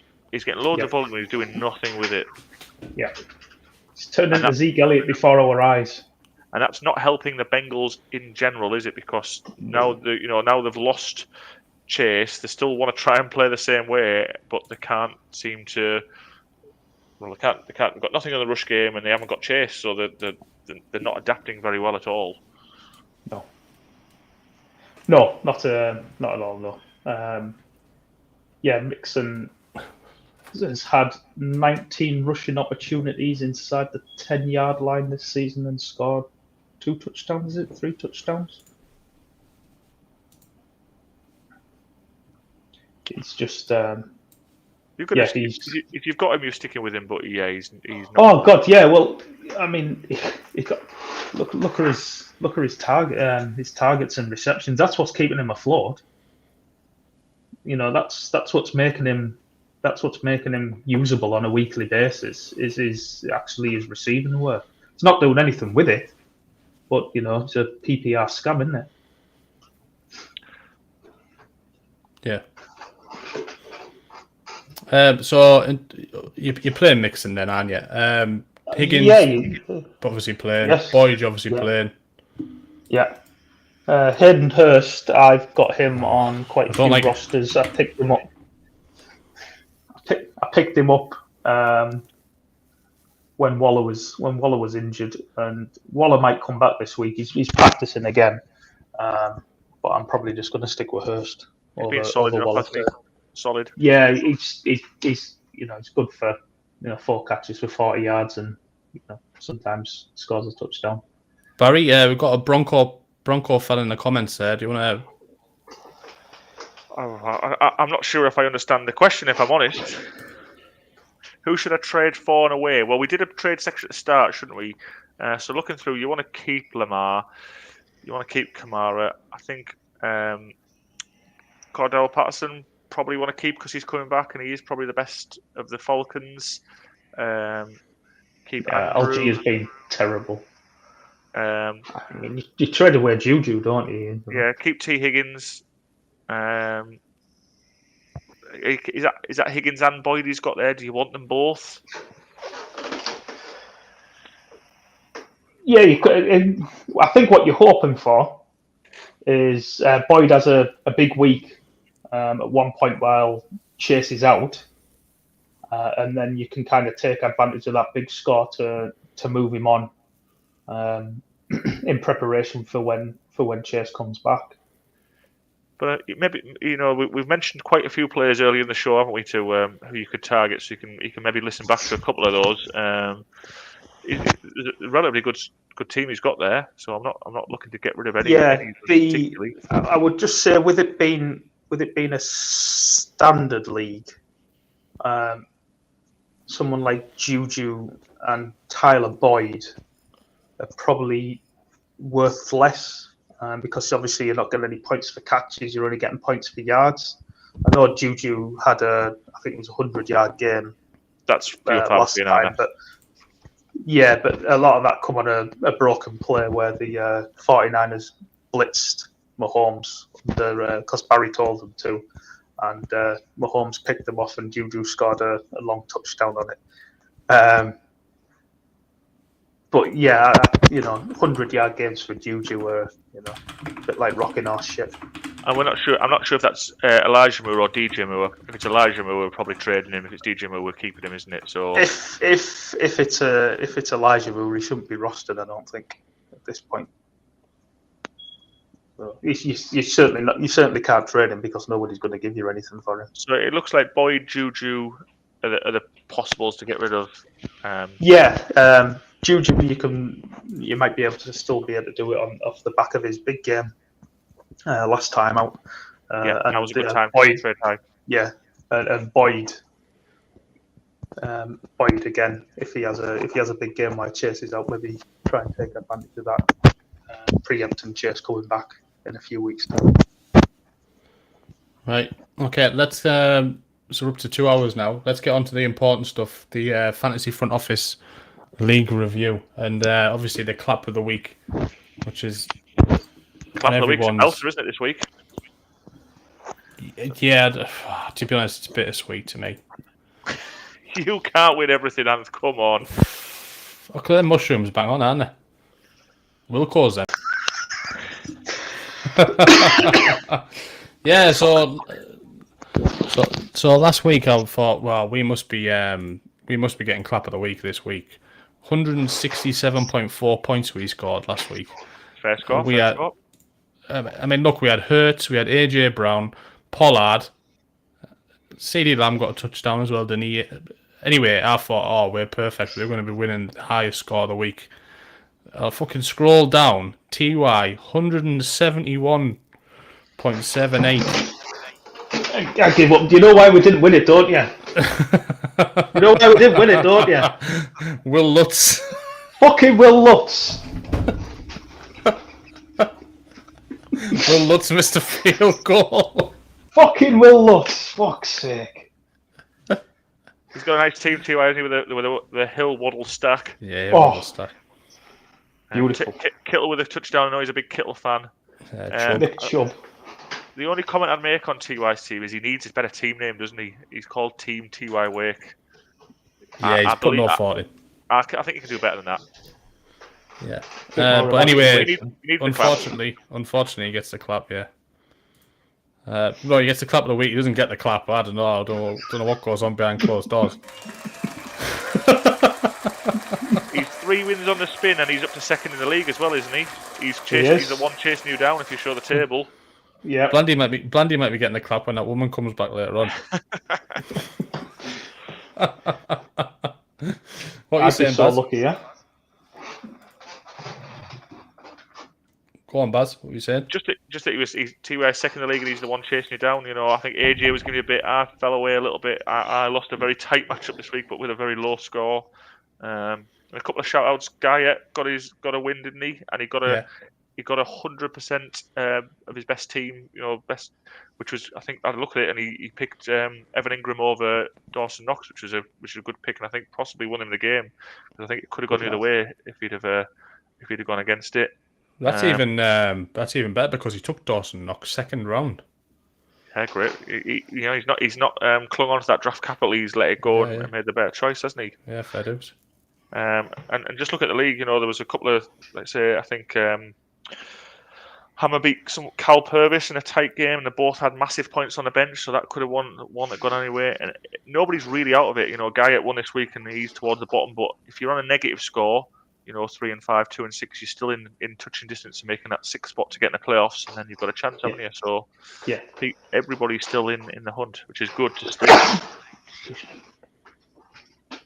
Yeah, you know, you probably need 7 wins, I would say, to have a chance of getting in. Then it'd probably just go on head to head. Then I imagine there'll be a couple of teams on 7 and 7 by the time it's all said and done. But yeah, if you're 7 and 7, you've probably got a good chance of getting in. Yeah. And then the important thing, which I'm going to have to start backing every week now, is the bankers of the week. We got it up last week, and you know, probably no one listens to the end of the show, especially when it goes on this long. That we went for it first. But last week we had the Vikings and the Dolphins on the handicap, and both came in. Just, you know, I think Dolphins by a point, but good enough to get the cash up. So that's a nice win. Half a point. The Dolphins. Yeah, half a point. You know, splitting hairs there, Blandy, aren't you? That's it. And do you know? And looking at this week's bets, I thought, do you know what? We went Vikings Dolphins last week. You could roll that. You could roll that bet again. Vikings Dolphins. You know, Vikings at the Commanders -3.5.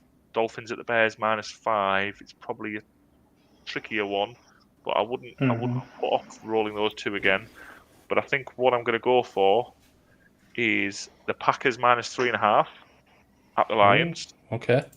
And the Falcons Chargers game to be a low scorer under the handicap, which I think is 49.5. I know the Falcons were involved in that high scoring game last week, but they are generally a slow run, not many players. The Chargers haven't got the full string offense with no Allen and Williams. Backups aren't as good. Herbert hasn't set the world on fire so far this season, so I'm going to go for a bit of a low score in that one and go under. So Packers and Falcons Chargers is my double of the week.